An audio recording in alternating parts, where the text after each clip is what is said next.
The gravel crunched beneath Marshall Lawson's boots as he stepped out of his truck, the cold November air biting at his face.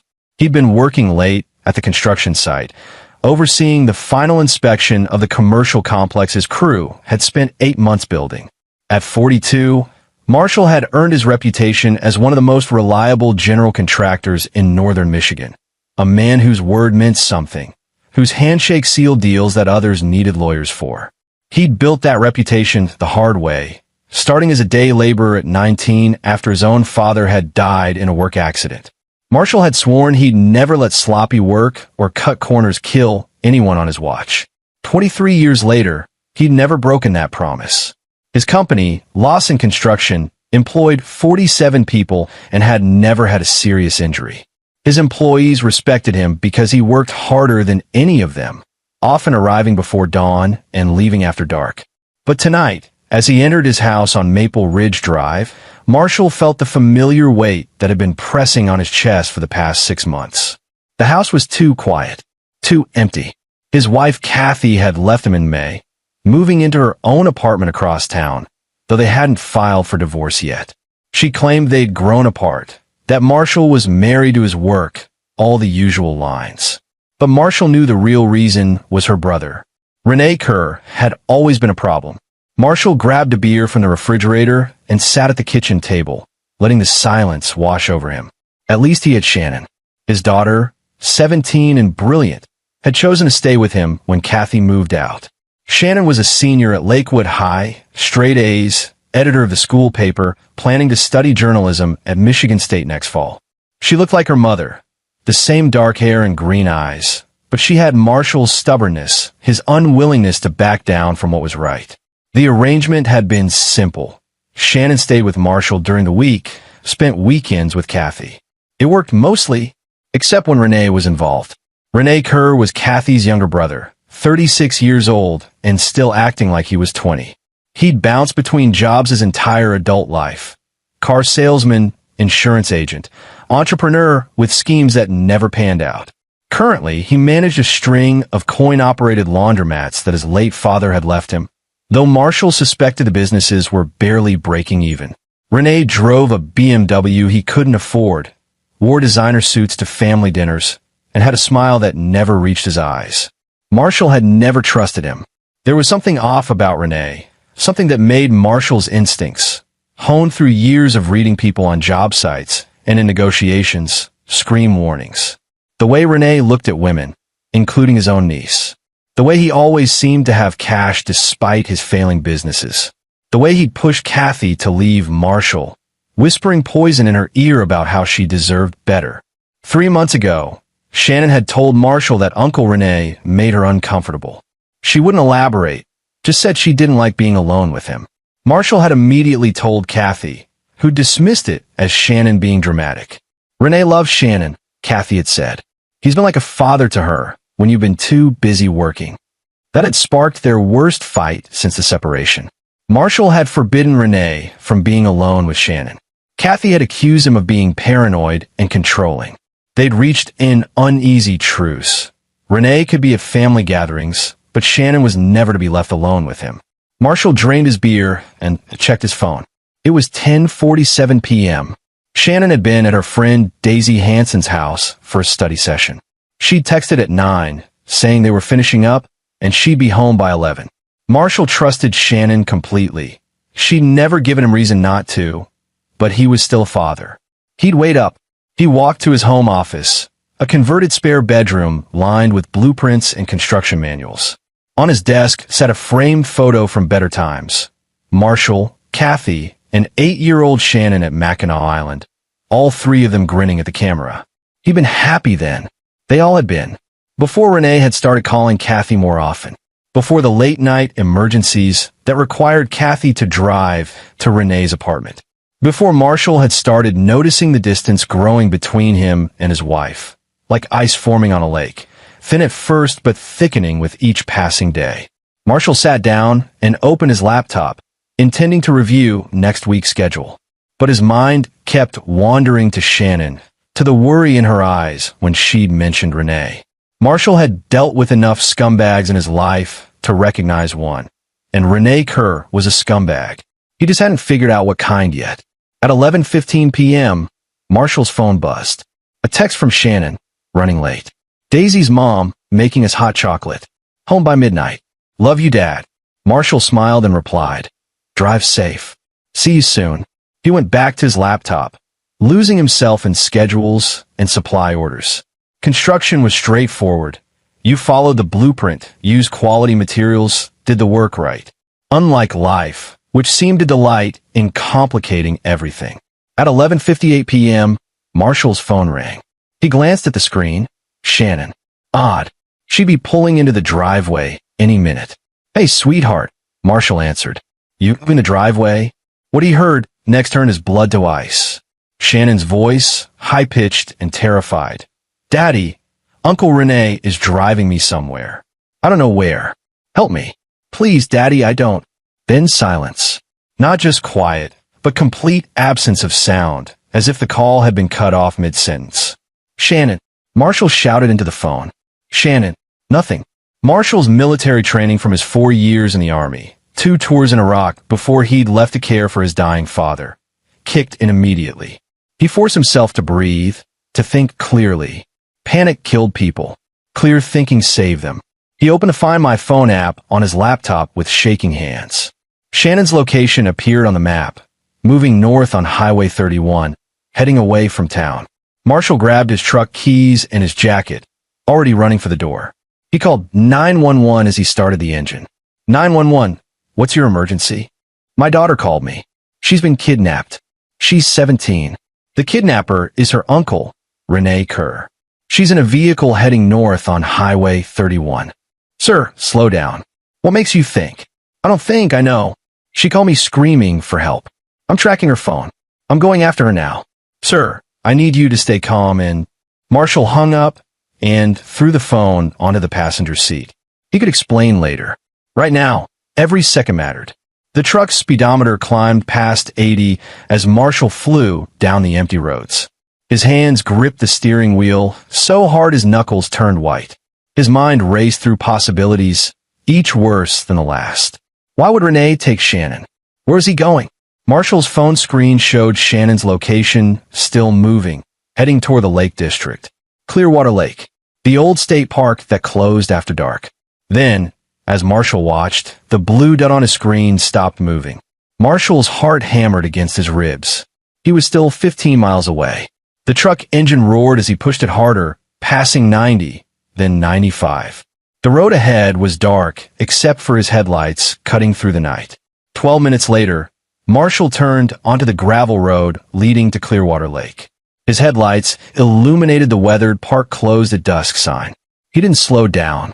The road wound through dense pine forest before opening onto the parking area above the lake. Marshall's headlights swept across an empty lot, then caught the gleam of metal. A black BMW. Renee's car. Marshall slammed on the brakes and was out of the truck before it fully stopped, running toward the BMW. The driver's door was open. The interior light was on. Shannon. Marshall's voice echoed across the still water. Shannon. He reached the BMW. Empty. Keys still in the ignition. Engine off, but the hood was warm. He'd been here recently. Marshall's eyes adjusted to the darkness, and he saw the wooden dock extending into the lake about 30 feet away. His breath caught in his throat. On the dock, about halfway down, was a pair of white sneakers. Shannon's sneakers. He'd bought them for her birthday in August. Marshall ran to the dock, his boots pounding on the old wood. He reached the sneakers and looked down into the dark water. The surface rippled, circles spreading outward from a point about 15 feet from the dock. Without hesitation, Marshall tore off his jacket and dove in. The November water was brutally cold, like being stabbed with 1,000 knives. Marshall ignored it, swimming down into the darkness, his hands sweeping through the murky water. His lungs burned. He couldn't see anything. He surfaced, gasped for air, and dove again. Deeper this time. His hands touched something, fabric. He grabbed it and pulled. Shannon's body was limp and heavy. Marshall hooked his arm under her shoulders and kicked toward the surface, his legs burning with effort. He broke through and dragged her toward the dock, his daughter's dead weight making every movement agony. He hauled her onto the dock and laid her flat. She wasn't breathing. Her lips were blue. How long had she been under? 2 minutes? 5? Marshall's hands moved on autopilot, muscle memory from his Army medic training taking over. He tilted Shannon's head back, checked her airway, and began CPR. 30 compressions, 2 rescue breaths. Again. Come on, baby girl, Marshall said through gritted teeth. Come on, don't you dare leave me. Water trickled from Shannon's mouth. Marshall turned her on her side and pressed on her back. More water came up. He turned her back and continued compressions. Breathe, Shannon. Breathe. Shannon's body suddenly convulsed. She coughed, water streaming from her mouth. Her eyes fluttered open, unfocused and terrified. Dad! Her voice was barely a whisper. I've got you, Marshall said, pulling her into his arms. I've got you. You're safe. Shannon coughed violently, bringing up more water. Marshall held her as she shook, both of them soaked and freezing in the November night. He tried to... Shannon couldn't finish, her body racked with coughs and sobs. Don't talk. Just breathe. Ambulance is coming. In the distance, sirens wailed, growing closer. Red and blue lights flickered through the trees. Marshall held his daughter tighter, his mind already shifting from rescue to something darker. Renee Kerr had tried to kill his little girl, had thrown her in the lake and left her to drown. And Renee was still out there somewhere. Marshall's eyes scanned the dark forest surrounding the lake. Where had he gone? His car was still here, which meant he'd fled on foot. Or was he watching from the trees, making sure his victim had died? Did you see where he went? Marshall asked quietly. Shannon shook her head, still coughing. I kicked him when he threw me in. I think I heard him. He was cursing. Good girl, Marshall said, pride mixing with his rage. Shannon was a fighter. Like him. The sheriff's patrol car skidded to a stop next to Marshall's truck. Deputy Bobby Browning, a man Marshall knew from Little League coaching, jumped out with his flashlight. Marshall? That you? Over here. I need an ambulance. My daughter almost drowned. Bobby ran down to the dock, his flashlight beam sweeping over them. Jesus Christ. What happened? Renee Kerr tried to kill her, Marshall said flatly. He drove her here and threw her in the lake. His car's right there. He ran into the woods. Bobby's flashlight found the BMW. Renee Kerr, your brother-in-law. He's not my anything, Marshall said coldly. He's a kidnapper and an attempted murderer. And when I find him, he's going to wish I'd let the police handle this. Marshall, don't. I want him found. Tonight. Put out an APB or whatever you need to do. This man tried to murder my daughter. The ambulance arrived minutes later, paramedics rushing down to the dock with blankets and a gurney. They worked on Shannon while Marshall stood to the side, dripping and shaking, not from cold, but from fury. As they loaded Shannon into the ambulance, she grabbed Marshall's hand. Don't leave me, Dad. Never, Marshall said, climbing in beside her. He looked back at Bobby. Find him. Bobby nodded grimly. We will. I promise. The hospital was bright and warm, a stark contrast to the cold darkness of the lake. Marshall sat in a plastic chair outside Shannon's examination room, still wearing his wet clothes, a blanket around his shoulders that he'd barely noticed someone putting there. Kathy burst through the emergency room doors at 1:47 a.m., her face pale and panicked. Where is she? Where's Shannon? Marshall stood. She's being examined. She's alive. Kathy ran to him, and for a moment, they were just two terrified parents. What happened? The police said, they said Renee. Marshall's expression hardened. Your brother tried to kill our daughter. He drove her to Clearwater Lake and threw her in the water to drown. Kathy's face crumpled. No, that's not. Renee wouldn't. He did, Marshall said, his voice like gravel. Shannon called me screaming for help.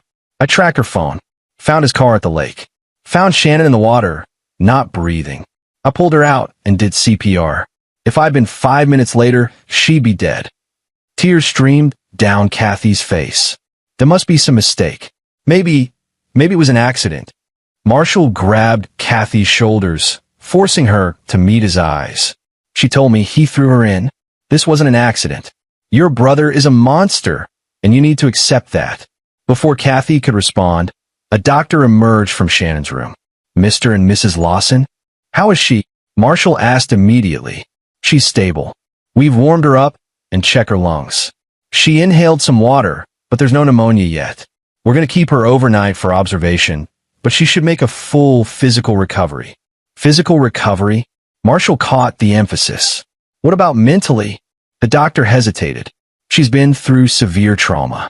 She's going to need time, possibly counseling. Right now, she's asking for you, Mr. Lawson." Marshall walked into Shannon's room. She lay in a hospital bed, looking small and fragile under the white sheets, her dark hair still damp and tangled. Her eyes found her father, and fresh tears welled up. "Daddy." Marshall was at her side instantly, taking her hand. "I'm here, sweetheart. I'm right here," he said. Shannon's voice broke. "He said I knew too much, that I'd seen something I shouldn't have seen." Marshall's blood ran cold. "What did you see?" Shannon shook her head, her eyes wide with remembered fear. "At the laundromat. Last week, when Mom sent me to drop off her dry cleaning at Uncle Renee's place. I went in the back because the front was locked, and I saw him with these men. They had bags of something and money, lots of cash on the table. When Uncle Renee saw me, he got really angry. He grabbed me and said if I told anyone, something bad would happen to Mom." Marshall's jaw clenched. "Did you recognize the men?" "No, but they scared me, Dad. They had tattoos and looked dangerous." "And Renee threatened you?" Shannon nodded, tears flowing freely now. "He's been texting me all week, saying I needed to keep my mouth shut. Tonight, he called and said Mom was in the hospital, that I needed to come with him right away. I was so scared for Mom that I got his car. But then he drove past the hospital, and when I asked where we were going, he just smiled this horrible smile and said we were going for a drive. That's when I called you." Marshall felt something crack inside him, the careful restraint he'd maintained since finding Shannon in the water. Renee hadn't just tried to kill his daughter. He'd manipulated her, threatened her, used her love for her mother against her. "You did exactly right," Marshall said, his voice gentle despite the rage burning in his chest. "You were so brave, Shannon. So smart. Is he in jail?" Shannon asked in a small voice. Marshall had to tell her the truth. "Not yet. He ran when he heard the sirens. But they're looking for him." Shannon's hand tightened on his. "Dad, I'm scared. What if he comes back? He won't get near you. I promise you that." Kathy appeared in the doorway, her face red and puffy from crying. "Shannon, baby." "Mom." Shannon tried to sit up, wincing. Kathy rushed to the other side of the bed, and for a moment, they were a family again, united in their fear and relief. But Marshall knew it couldn't last.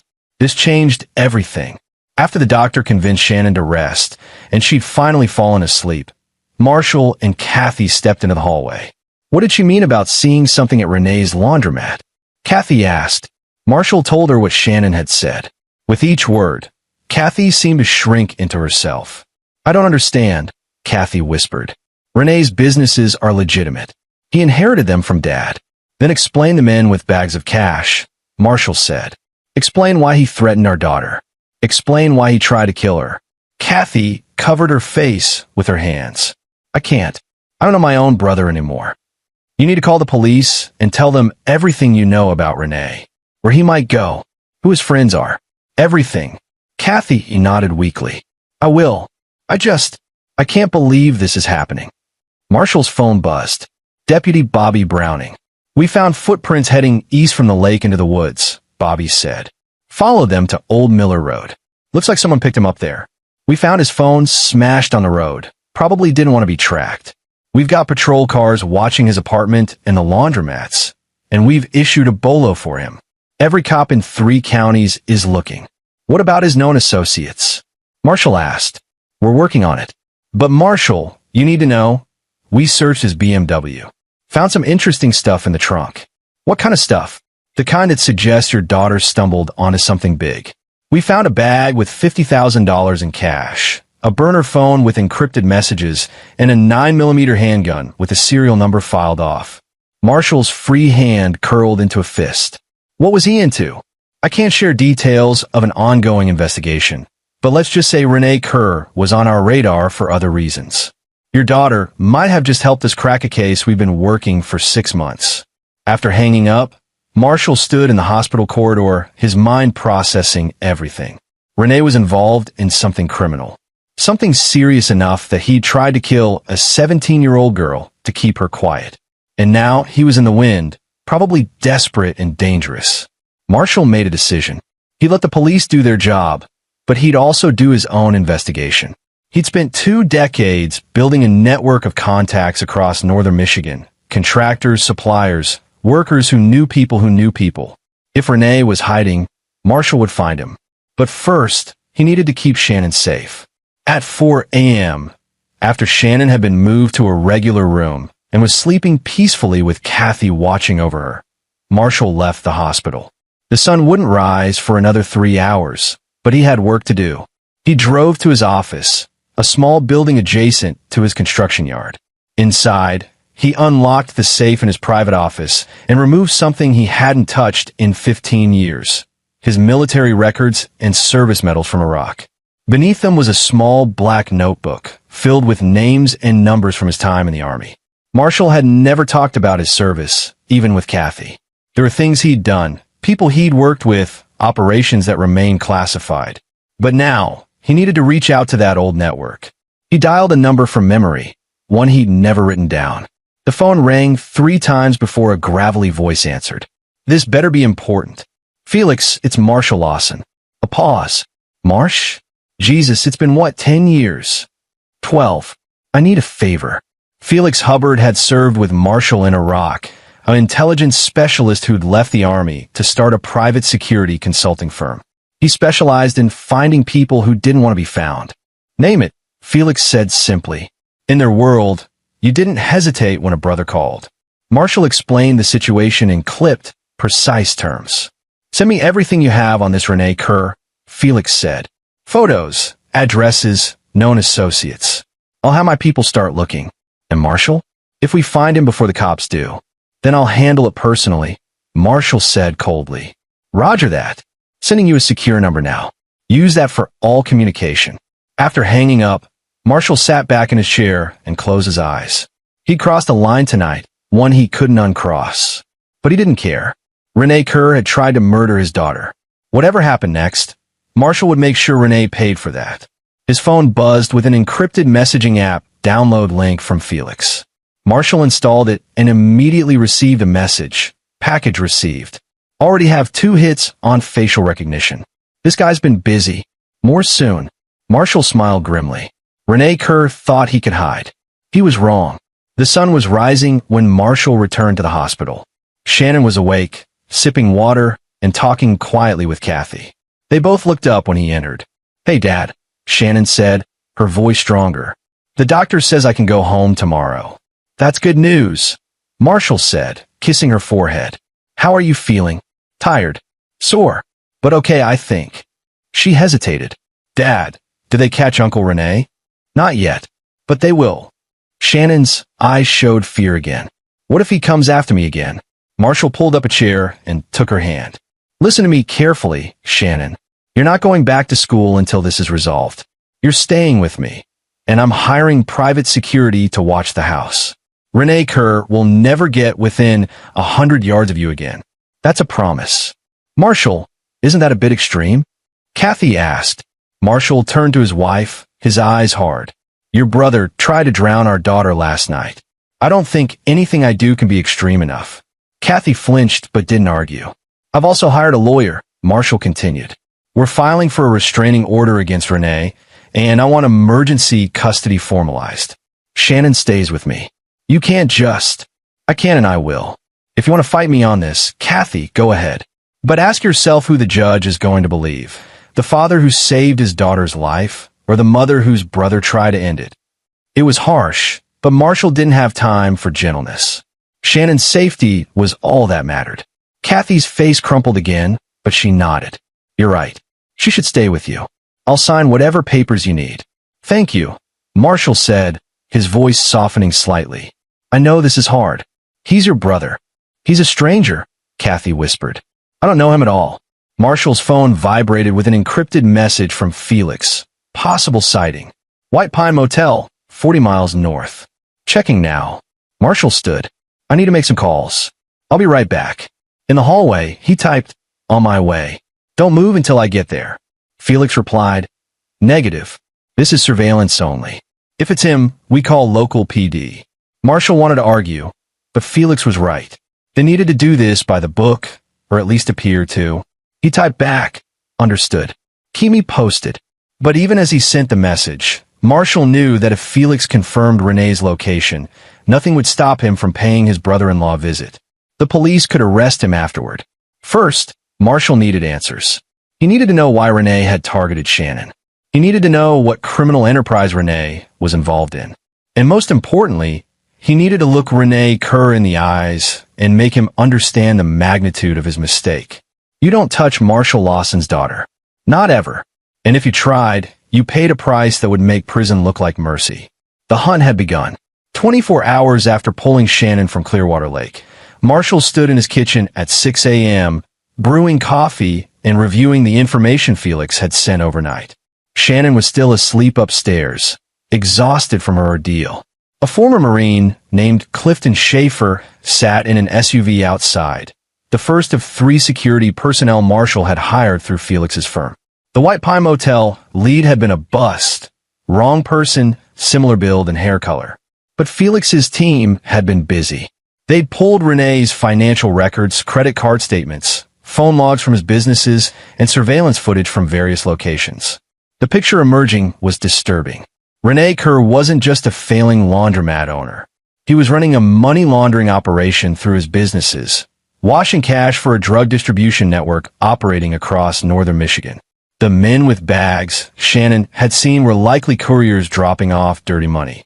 Renee would run it through the laundromat's coin machines and fake receipts, then deposit clean cash into legitimate bank accounts. Felix had estimated Renee was moving roughly $200,000 per month. His cut was probably 20%, $40,000 for closing his eyes and feeding machines. Not bad money for a lazy man with no conscience. But Shannon had seen too much. A teenage girl stumbling onto a drug money operation was a liability. Renee had panicked and made the worst decision of his life. He tried to eliminate the witness. Marshall's phone buzzed. Felix calling. Got something solid, Felix said without preamble. Renee's girlfriend, Lorna Lane, works at a bar called the Rusty Anchor in Harbor Springs. They've been seeing each other for 3 years, but he kept it quiet. Probably why your wife didn't know. I've got eyes on her apartment now. Renee hasn't shown up yet, but I'm betting he contacts her. Address? Marshall, let the police. Address, Felix. A sigh. I'll text it to you. But if you're going to do something stupid, at least take backup. Clifton's good people. Use him. I'm just going to talk to her, Marshall said. That's all. Right. And I'm just a consultant, Felix said dryly. Be careful, brother. After hanging up, Marshall drank his coffee and considered his options.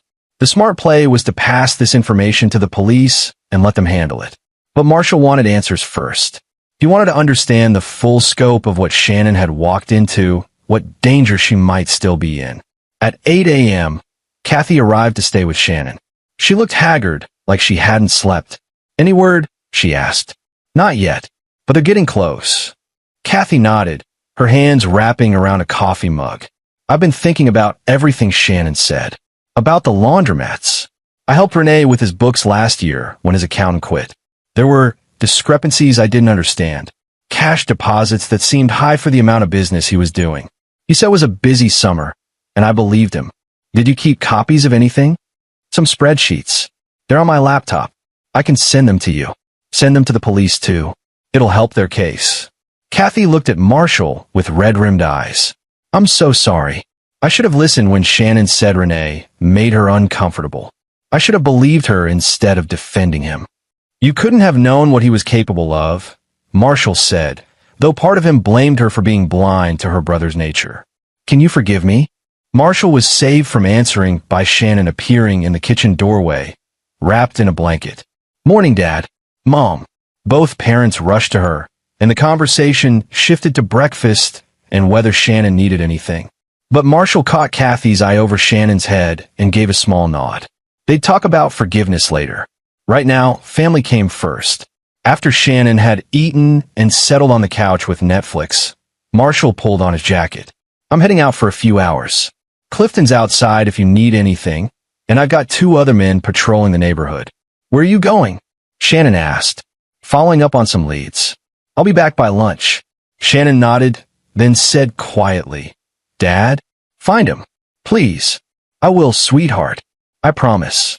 The Rusty Anchor sat on a side street in Harbor Springs, a dive bar that probably looked better at night with dim lighting. At 10 a.m., it was closed, but Marshall could see movement inside through the grimy windows. He knocked on the door. After a moment, it opened to reveal a woman in her early 30s with bleached blonde hair and suspicious eyes. We're closed, she said. Lorna Lane. Her eyes narrowed. Who's asking? Marshall Lawson. I'm Renee Kerr's brother-in-law. I need to talk to you about him. I don't know any.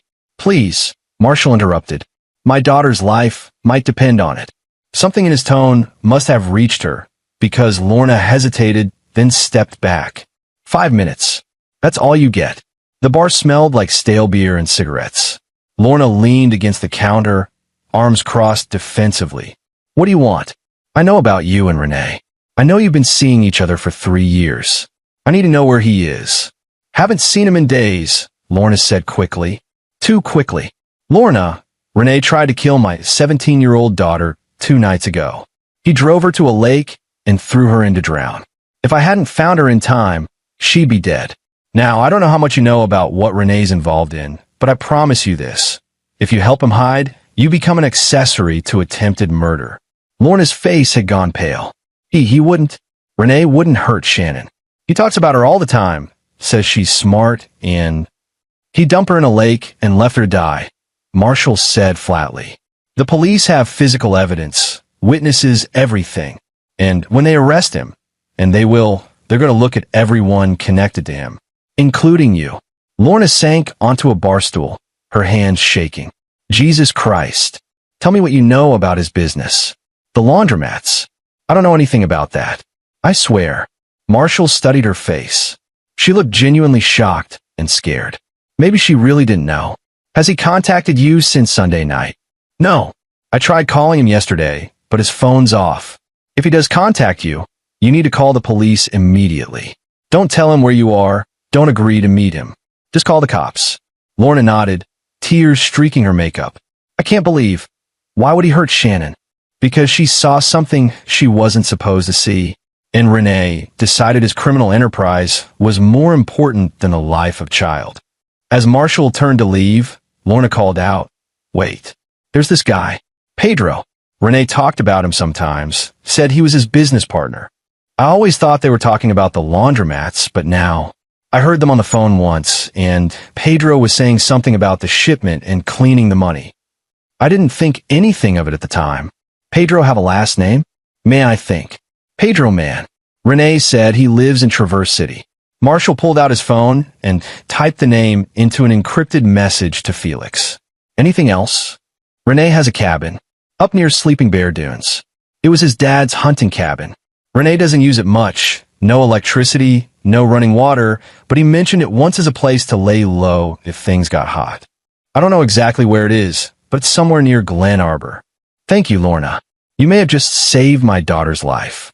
Back in his truck, Marshall received a response from Felix, Pedro man, 38, 2 priors for drug distribution, known associate of Orlando Dean, suspected to run distribution for a cartel operation.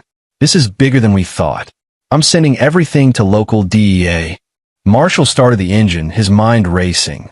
Renee hadn't just stumbled into petty crime.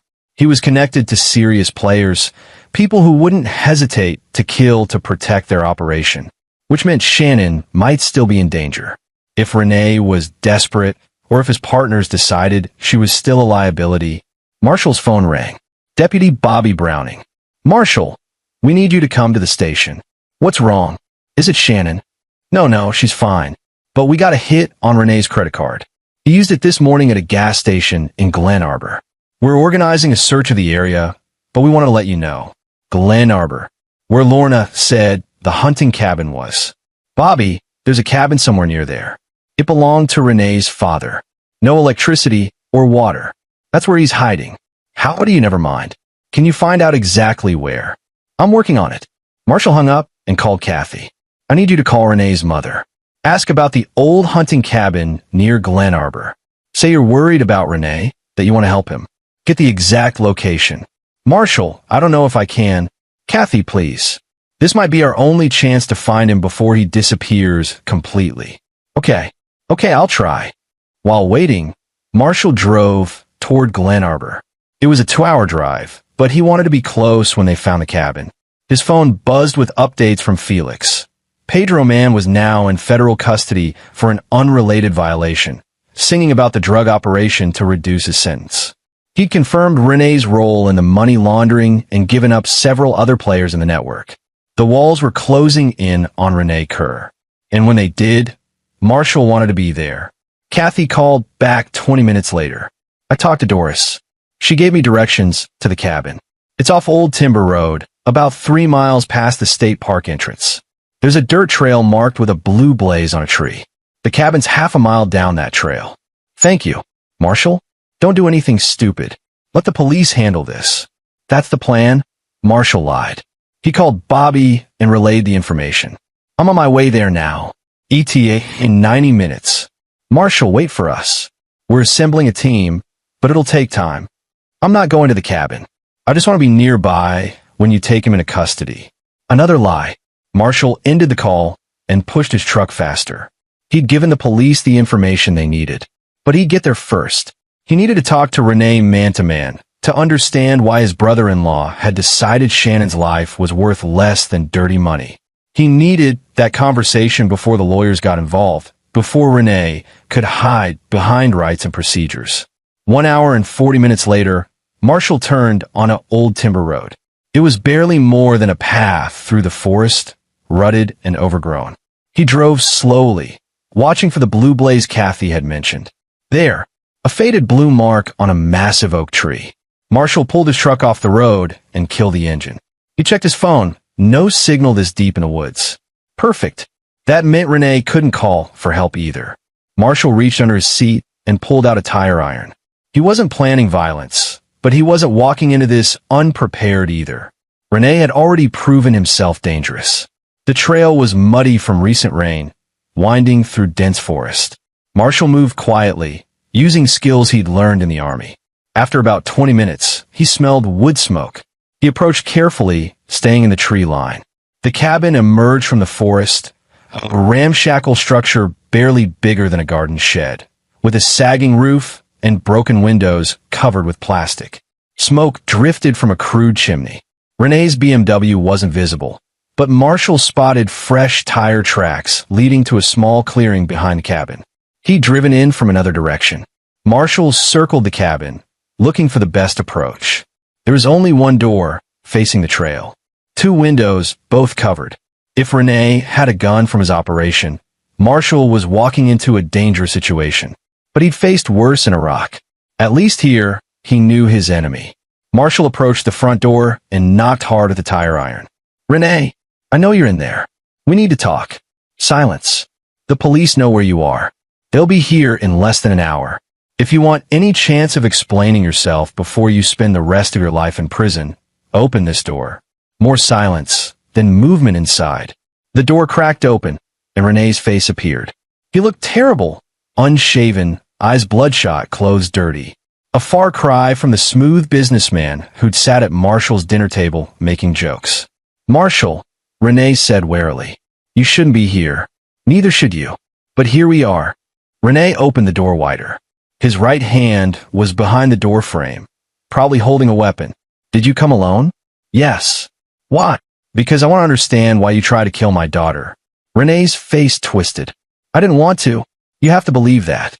I never wanted to hurt Shannon. Then why did you? Renee stepped back, gesturing Marshall inside. The cabin was even worse inside. A single room with a cot, a wood stove, and supplies scattered on a rough table. Renee's hand came into view. He was holding a revolver, but it was pointed at the floor, not at Marshall.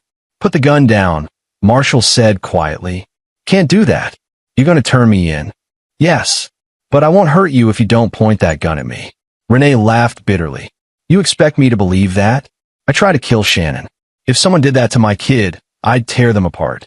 I'm not going to lie. I want to, but I need answers more than I need revenge. Why, Renee? Shannon trusted you. Renee sank onto the cot, still holding the gun loosely. He looked broken. It was supposed to be simple. Move some money, make some cash, nobody gets hurt. I didn't ask where the money came from. Didn't want to know. But Shannon saw those guys, and they got spooked. Pedro said she had to go, that loose ends get people killed. I told him she was just a kid, that she wouldn't tell anyone. But he said if I didn't handle it, they would. And it wouldn't just be Shannon. They'd take out the whole family. You, Kathy, everyone. Marshall's hands tightened on the tire iron.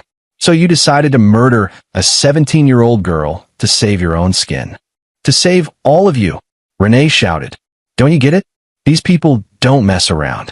If I hadn't done it, they would have killed Shannon anyway, and then killed you and Kathy for good measure. At least my way, it would have looked like an accident. You'd all be safe. That's your justification? That you were doing us a favor? Renee's hand shook. I didn't know what else to do. I got in too deep. Marshall. The money was good at first, and I didn't think about the consequences. Then suddenly I was in with people who kill for a living, and there was no way out. There's always a way out. Not from Orlando Dean. You don't walk away from him. You either do the job or you disappear. Permanently. Marshall moved closer, watching Renee's gun hand. Shannon's alive, Renee. I pulled her out of that lake. She's safe at home right now. Renee's face went white. She's alive? Yes. Which means attempted murder instead of murder. You might actually survive prison. Renee started crying, the gun slipping from his fingers to the floor. Marshall kicked it away and stood over his brother-in-law. I'm sorry, Renee sobbed. God, I'm so sorry. I was so scared. Pedro said I had one chance to fix this, and if I didn't, they'd make an example of my whole family. I thought if Shannon was gone, they'd leave you alone. And instead, you guaranteed that both you and your partners are going down. Shannon's testimony, combined with Pedro's confession, is going to bury all of you. Renee looked up sharply. Pedro confessed. He's in federal custody, singing like a bird to reduce his sentence. He gave up you, Orlando Dean, and everyone else involved. The color drained from Renee's face completely. Then I'm dead. Even if the cops get me, Orlando will have people inside. I'll be shanked within a month. That's your problem, Marshall said coldly. You made your choices. Now you get to live with the consequences. In the distance, sirens approached. The police had made good time. Renee heard them too. His eyes darted around the cabin, like a trapped animal looking for escape. They'll kill me, Marshall. You don't understand. These people. Good. Marshall interrupted. You deserve whatever you get. You tried to murder my daughter. You terrorized her for weeks. You betrayed your own family for drug money. If Orlando Dean's people do catch up to you in prison, that's justice as far as I'm concerned. Renee lunged for the gun, but Marshall was faster.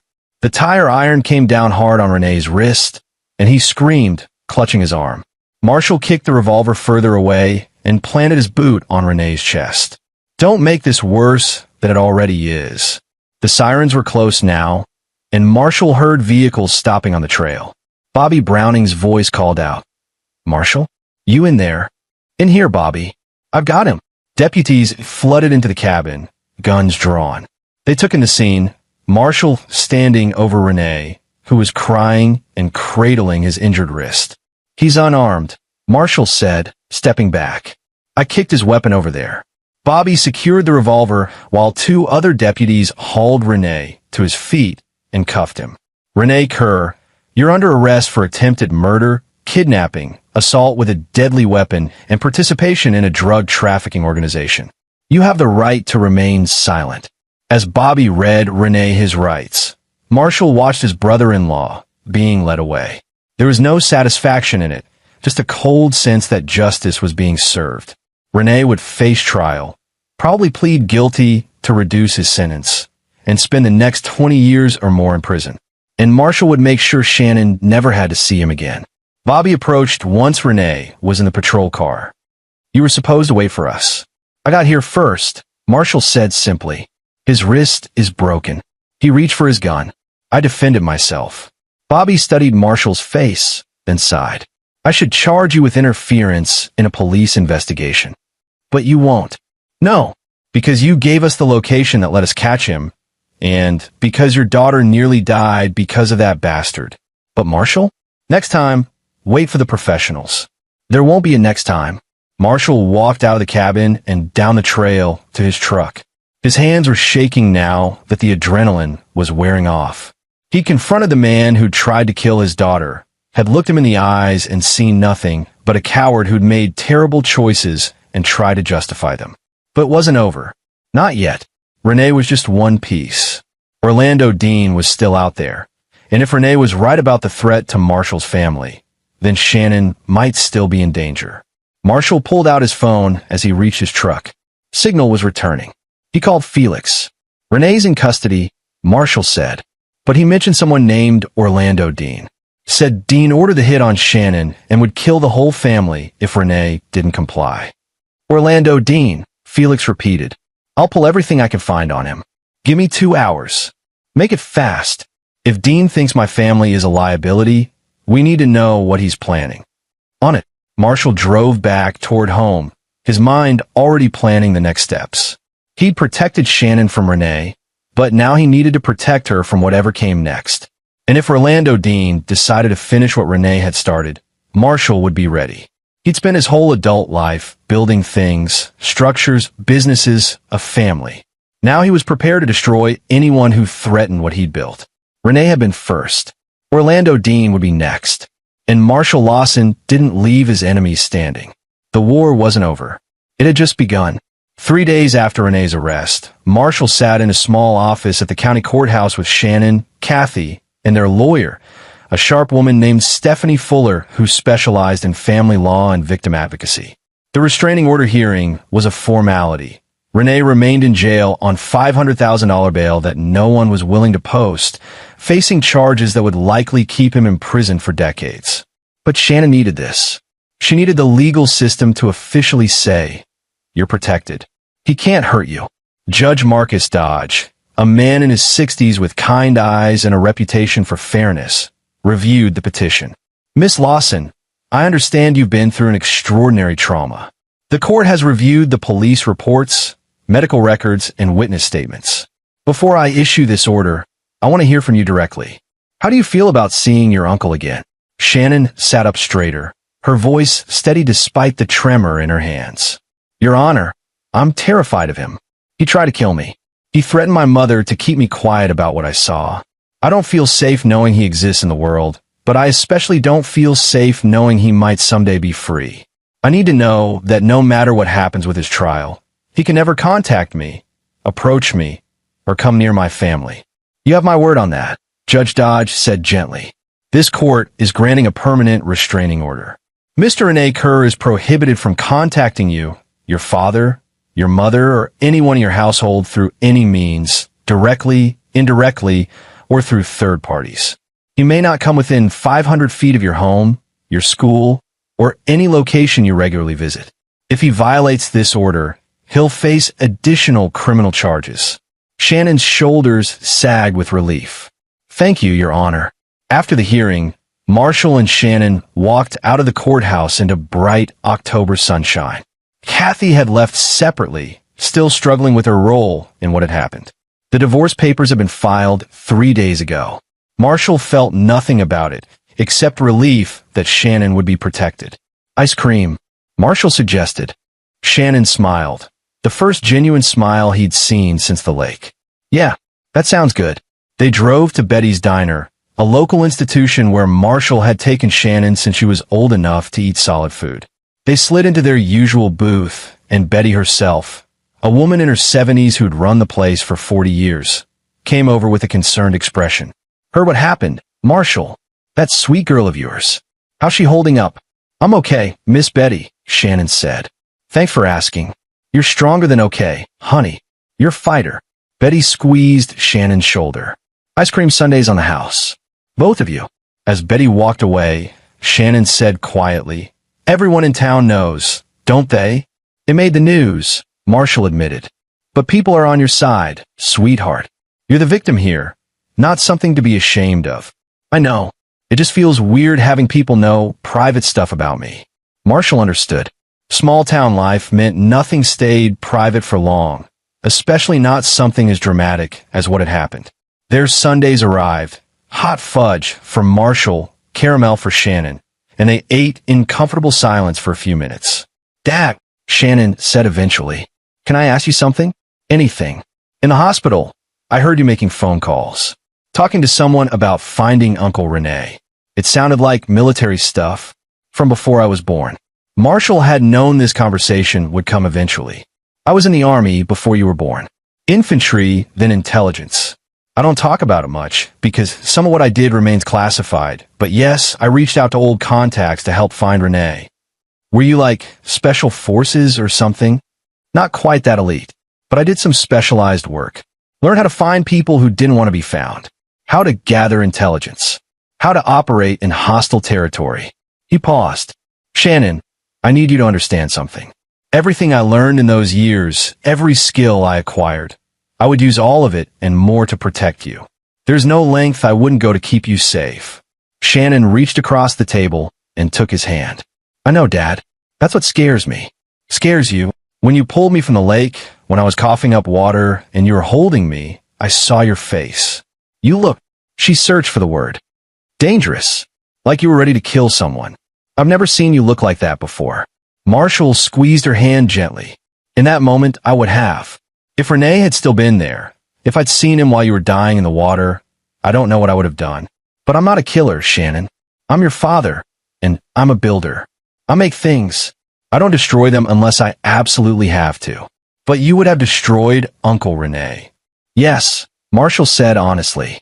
"If that's what it took to save you, yes." "Does that scare you?" Shannon thought about it, then shook her head. "No, it makes me feel safe. I don't want you to get in trouble because of me. That's my worry, not yours. Your job is to heal, to get back to being a teenager, to think about college and your future. My job is to make sure you have that future." They finished their Sundays and drove home. Clifton Schaefer was still parked outside in his SUV, though the immediate threat had passed with Rene's arrest. Marshall was paying for 24-hour security for another week, just to be safe. Inside, Shannon went upstairs to her room, and Marshall headed to his office. He had a new encrypted message from Felix. "Found Orlando Dean. Bad news. He's connected. Real connected. Mexican cartel ties, political protection, the works. Runs his operation out of a supposedly legitimate import-export business in Traverse City. DEA has been building a case for 2 years but can't touch him. Too many lawyers, too much money. Witnesses keep disappearing or changing their stories. Pedro Man was their best shot at flipping someone close to Dean, and even he's only giving up middle management. Worst news, Dean knows about Shannon. Word is he's pissed that Rene screwed up and brought heat down on the operation. But our sources say Dean's also pragmatic. The operation is being shut down and moved elsewhere. Dean's cutting his losses and getting out of Michigan. He's probably going to disappear into Mexico within a month. Good news, he's not coming after your family. You're not worth the risk for him. Shannon's testimony will help prosecute Rene and his associates, but doesn't touch Dean directly. As far as Dean's concerned, you're collateral damage that's already been dealt with. He's moving on. My advice, let it go. Your daughter's safe. Rene's going to prison. Don't poke the hornet's nest by going after a cartel-connected drug lord.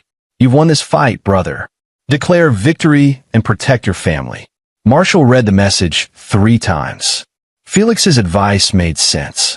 Shannon was safe. Rene was in custody. The immediate threat had passed.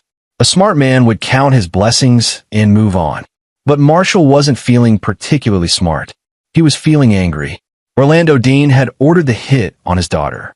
Maybe Dean hadn't pulled the trigger or thrown Shannon in the lake, but he'd given the order.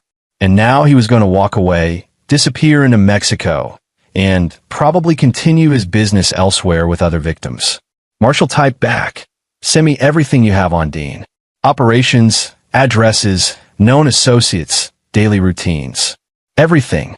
Felix's response was immediate. "Marshall, don't do this. This isn't like dealing with Rene. Dean has resources, protection, and no conscience. If you go after him and fail, Shannon becomes a target again. Then I won't fail. Brother, think about what you're saying. This is a war you can't win.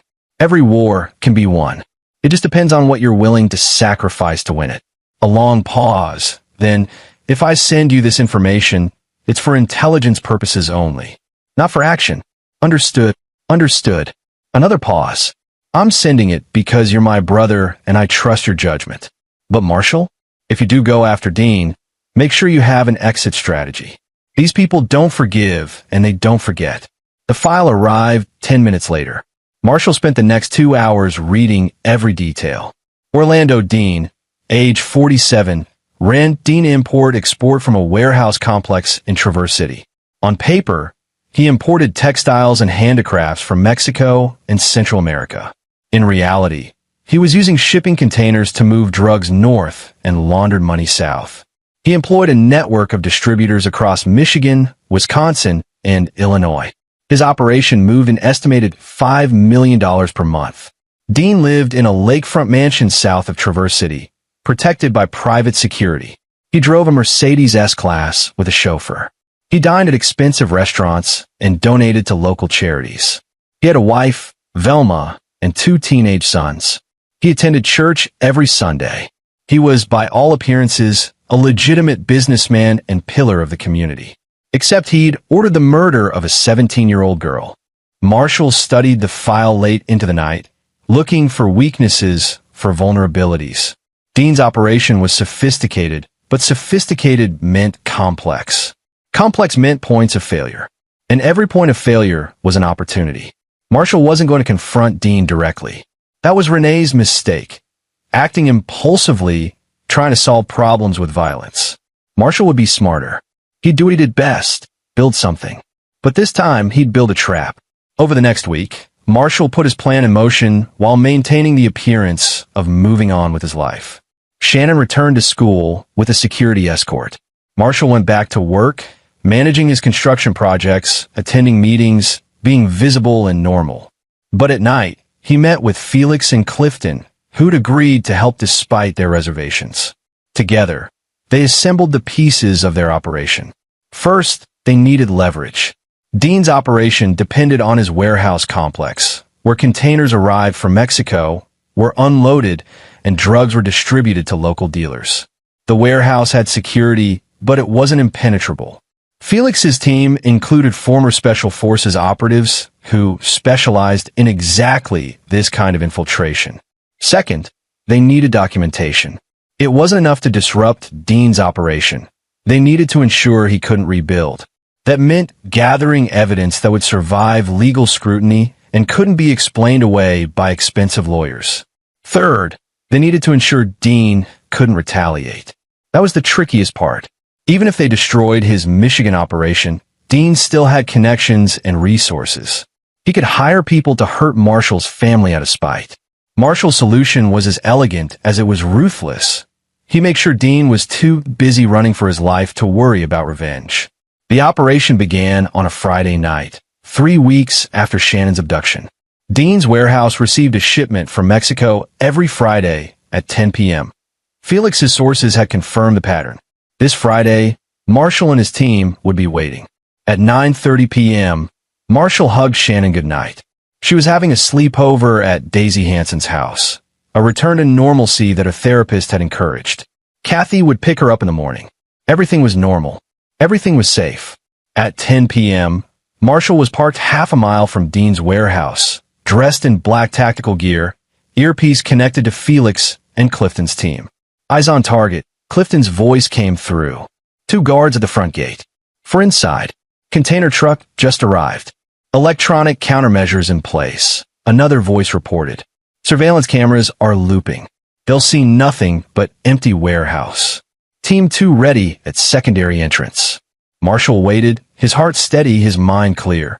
This was no different than coordinating a complex construction project. Timing, precision, execution. Team 2 go. On his tablet, Marshall watched the operation unfold via helmet cameras.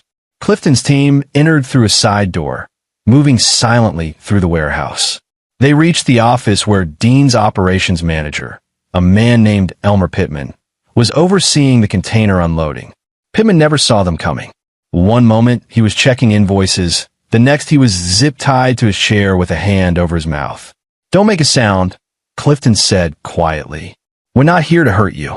We're here to give you a way out." Team 1 took control of the guards with similar efficiency. No shots fired, no violence beyond necessary restraint. Marshall had been clear about this. They weren't criminals. They were delivering justice. "Package secure," Felix reported. Moving to Phase 2. Phase 2 was where Marshall's construction expertise came in. Hidden throughout the warehouse were small devices that looked like junction boxes or electrical components, but were actually high-definition cameras and listening devices. By the time Dean's people discovered them, if they ever did, they'd have recorded weeks of criminal activity. But that was backup. The real prize was Pittman's computer. Felix's cyber specialist, a former NSA contractor, connected a device and began downloading everything.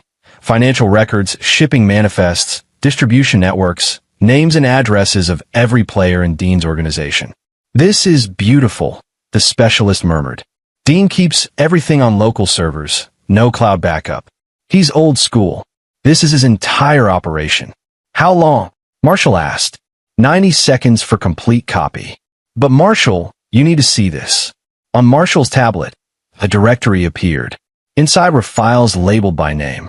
One caught his attention. Lawson. He opened it. His heart went cold. The file contained surveillance photos of his house, Shannon's school, Kathy's apartment. Detailed schedules of everyone's movements. Notes about security measures. And most chillingly, a single document dated 3 weeks ago. Secondary option if primary fails. Eliminate entire family to prevent testimony. Make it look like accident. House fire recommended. Implement only if necessary and ensure no connections to organization. Marshall's hands clenched. Dean hadn't just ordered Shannon's death. He'd been prepared to kill all of them if Renee failed. The only thing that had saved them was Renee's arrest and Dean's decision to shut down the Michigan operation. "Copy that file first," Marshall said coldly. "I want every detail." "Already done. Copy complete," the specialist announced. "Extraction? Go. Leave the surveillance equipment active." Clifton's team released the guards and Pittman, leaving them confused but unharmed. By 10:47 p.m., Marshall's people had vanished in the night, leaving no trace except functioning surveillance equipment that would continue recording Dean's illegal activities. Marshall drove home, the weight of the Lawson file heavy on his mind. He'd known Dean was dangerous, but seeing documented proof of the planned massacre of his family crystallized something in Marshall's heart. This wasn't just about justice for Shannon anymore. It was about ensuring Orlando Dean never threatened anyone again. At home, Marshall called Felix. "Phase 3 needs to happen faster than planned." "What changed?" Marshall told him about the file. Felix was silent for a long moment. "Jesus. Okay, I understand. We can move up the timeline. The DEA will be very interested in this data.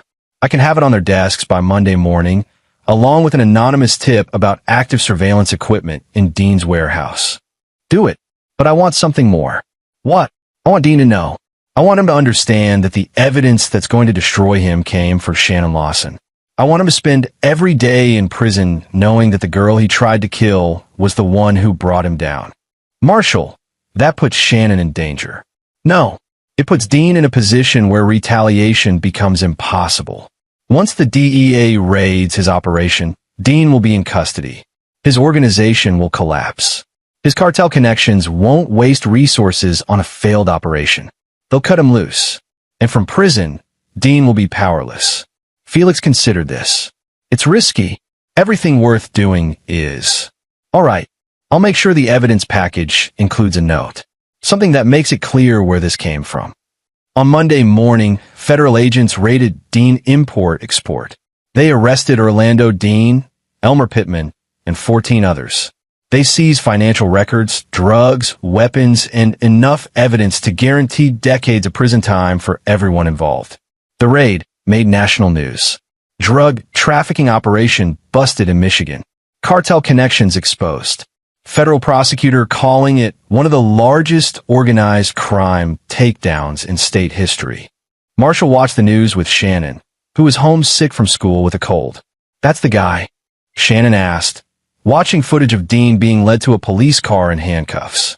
"The one Uncle Renee worked for? That's him. He looks so normal, like somebody's dad. The worst ones usually do." Shannon was quiet for a moment. "Did you have something to do with this?" Marshall met her eyes. "The police have been investigating Dean for years. They finally got the evidence they needed." "That's not what I asked." Marshall sighed. "Sometimes doing the right thing means operating in gray areas.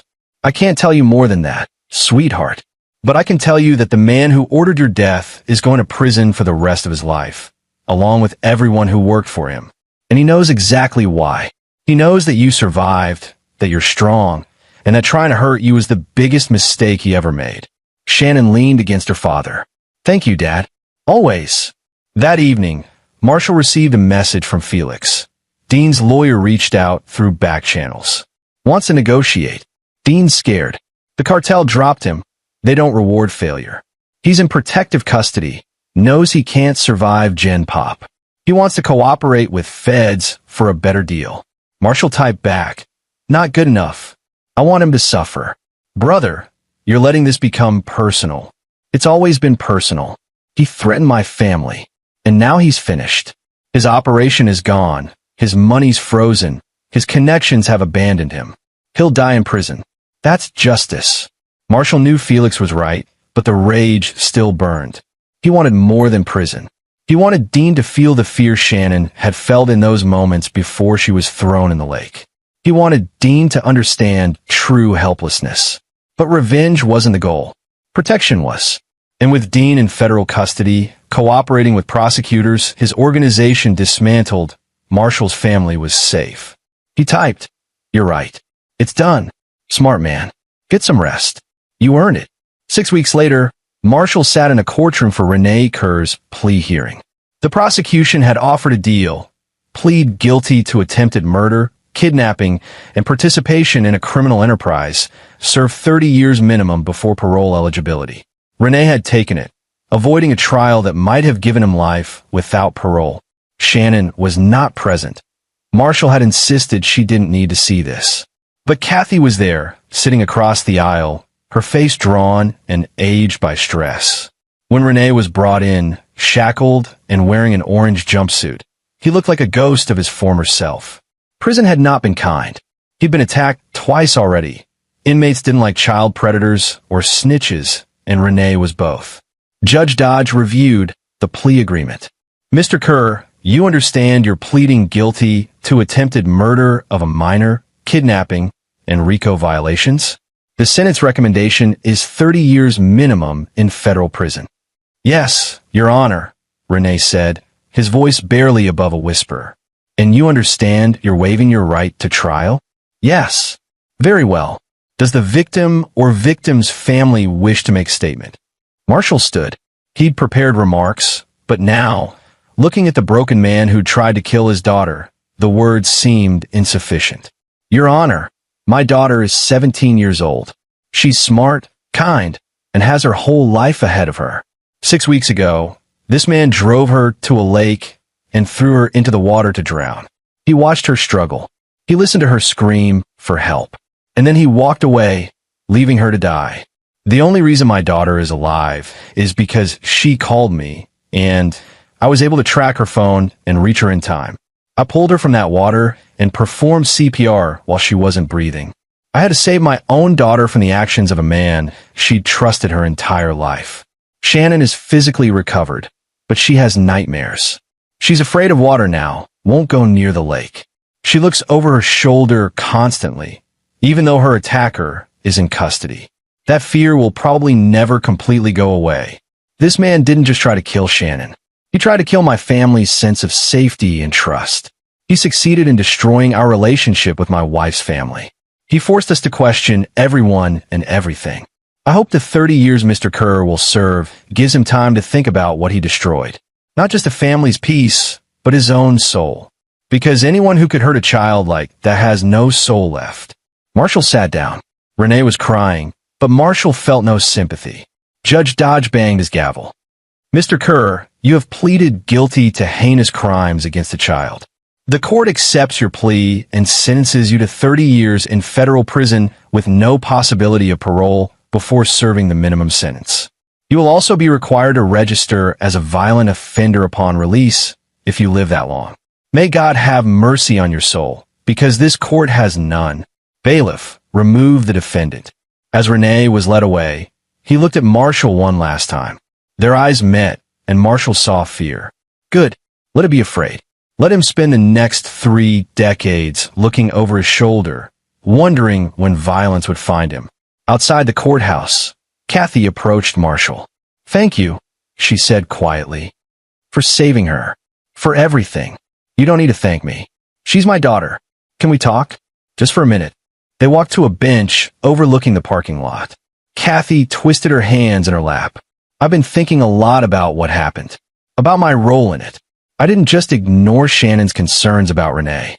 I actively dismissed them, told her she was overreacting. I chose my brother over my daughter. Tears rolled down her face. I don't know how to live with that. You live with it by being there for Shannon now, Marshall said. By believing her when she tells you something's wrong. By putting her first, always. The divorce papers, you haven't signed them yet. No. Why not? Marshall considered his answer carefully. Because divorce isn't what Shannon needs right now. She needs stability. She needs to know her family isn't completely broken. Do you think we could try again? You and me? I don't know, Kath. A lot of damage has been done. Trust is hard to rebuild. But not impossible. Not impossible. But it would take time. And work. And complete honesty going forward. Kathy nodded. I can do that. I want to do that. Then let's start with small steps. Family dinners once a week. Therapy, together and individually. And Shannon comes first in every decision. Every single one. Agreed. They sat in silence for a moment. Then Kathy said, I heard about Orlando Dean's arrest. The news said an anonymous tip led to the raid. That wouldn't have been you, would it? I'm a general contractor, Kathy. I build buildings. I don't investigate drug cartels. She gave him a knowing look. Right. Just like you're not responsible for Renee's broken wrist or for Dean's entire organization getting taken down exactly when it would most benefit our family. Coincidences happen. Marshall Lawson, you're a terrible liar. He smiled slightly. Shannon's safe. That's all that matters. And if Dean ever gets out, if he comes after us, he won't. He's facing life without parole, and his former associates want him dead.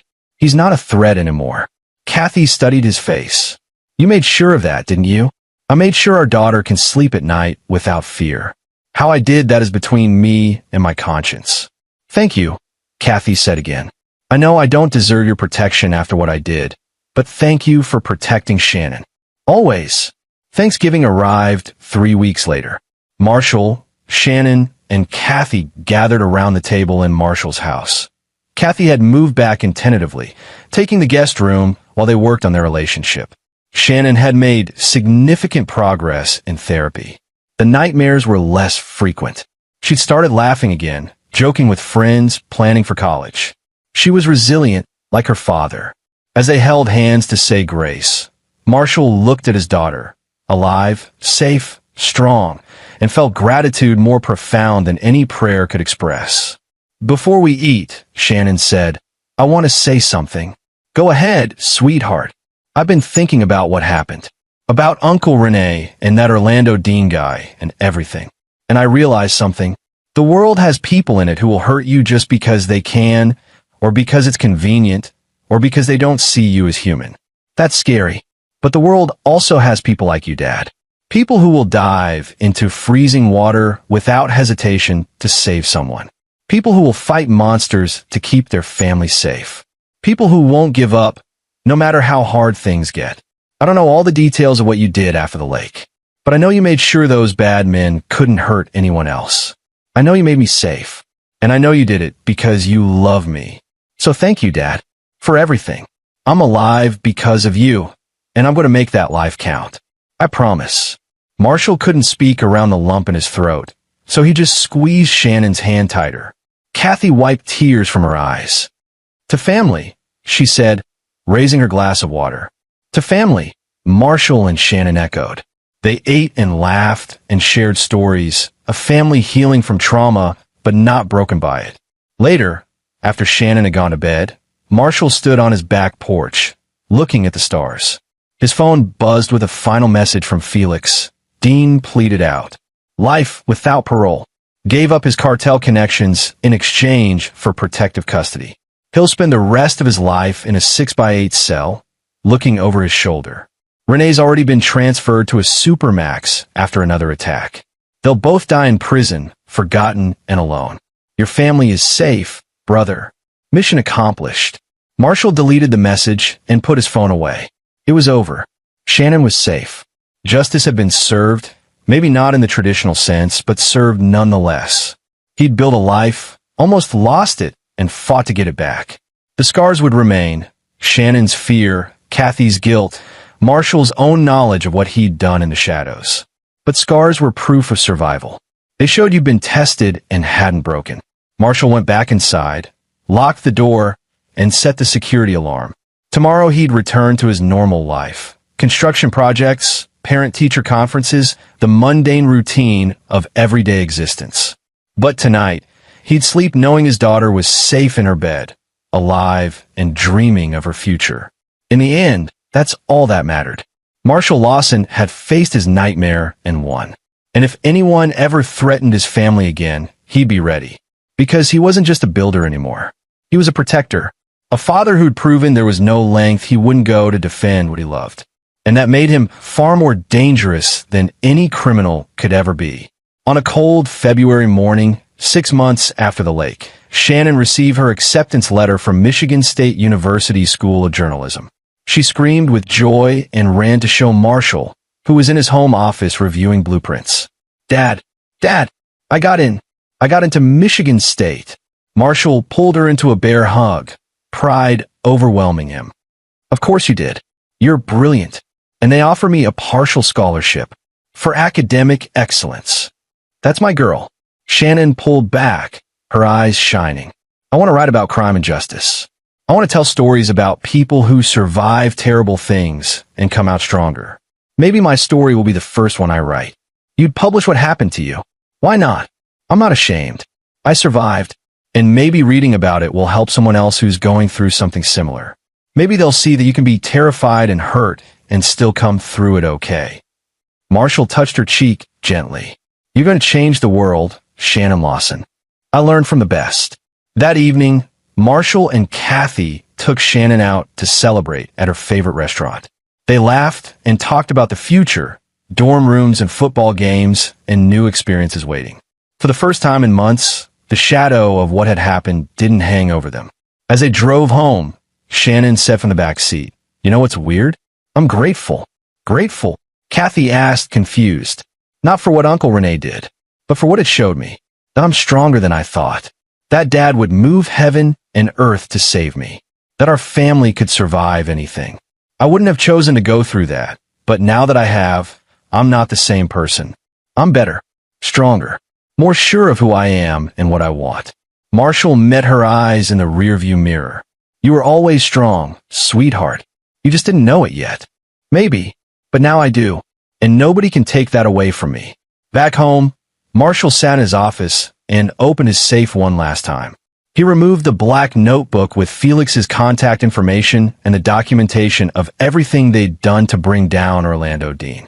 He fed the pages through his shredder, destroying the evidence of his vigilante justice. Some secrets were meant to die. The world didn't need to know that Marshall Lawson had operated outside the law to protect his family. All that mattered was the result. Justice served, evil punished, innocence protected. His phone rang. Felix. Saw the news about Shannon's scholarship. Congratulations. Thanks. She's over the moon. She should be. Kid's got a bright future. A pause. I'm calling to say goodbye, brother. I'm retiring, moving to Montana. Getting too old for this game. You earned it. Thanks for everything, Felix. I couldn't have done this without you. You saved my life in Fallujah. I just returned the favor. Besides, taking down scumbags like Dean and Kerr is what I live for. Live for, I guess. Past tense now. Enjoy your retirement. You deserve it. You too, Marsh. Go build buildings and watch your daughter conquer the world. Leave the vigilante stuff to younger men. Already done. That part of my life is over. Good. But if you ever need me again, I know where to find you. After hanging up, Marshall sat in the darkness of his office, reflecting on everything that had happened. 6 months ago, his life had been normal, predictable. Then one phone call had shattered that normalcy, revealing threats he hadn't known existed and forcing him to become someone he'd hoped never to be again. But he'd done what needed to be done. Shannon was safe. The men who'd threatened her were behind bars. His family was healing. Justice had prevailed. Marshall stood and walked upstairs. Shannon's bedroom door was open, and he could see her at her desk, working on her laptop, probably already writing her Michigan State application essay. "Night, sweetheart," he said from the doorway. "Night, Dad. Love you. Love you too. More than you'll ever know." Marshall went to bed next to Kathy, who was reading a book on rebuilding trust after betrayal. They had a long way to go, but they were committed to the journey. As he drifted off to sleep, Marshall's last thought was simple. Tomorrow he'd wake up and go back to being Marshall Lawson, general contractor and father. The protector who'd operated in shadows could rest now. His daughter was safe. His family was whole. His enemies were defeated. And that was all the victory he needed. And there you have it. Another story comes to an end. What did you think? I'd love to hear your thoughts in the comments below. If you enjoy this story, consider joining our community by subscribing. It means the world to us. For more stories like this one, check out the recommended videos on screen. And I'll see you there.